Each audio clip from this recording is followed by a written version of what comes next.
రాష్ట్రాల్లో bulldozer justice పై supreme court fire అయింది. ప్రభుత్వాలకు నిందితుల ఇళ్లను కూల్చే అధికారం లేదని తెలిపింది.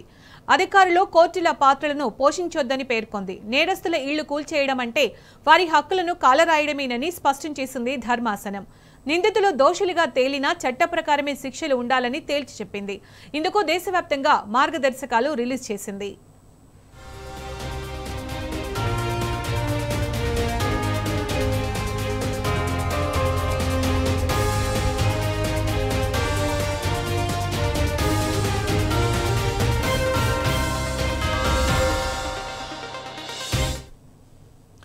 రాష్ట్రాల్లో బుల్డోజర్ జస్టిస్ పై సుప్రీంకోర్టు ఫైర్ అయింది. ప్రభుత్వాలకు నిందితుల ఇళ్లను కూల్చే అధికారం లేదని తెలిపింది.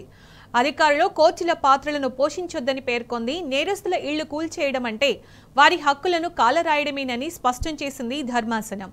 నిందితులు దోషులుగా తేలినా చట్ట ప్రకారమే శిక్షలు ఉండాలని తేల్చి చెప్పింది.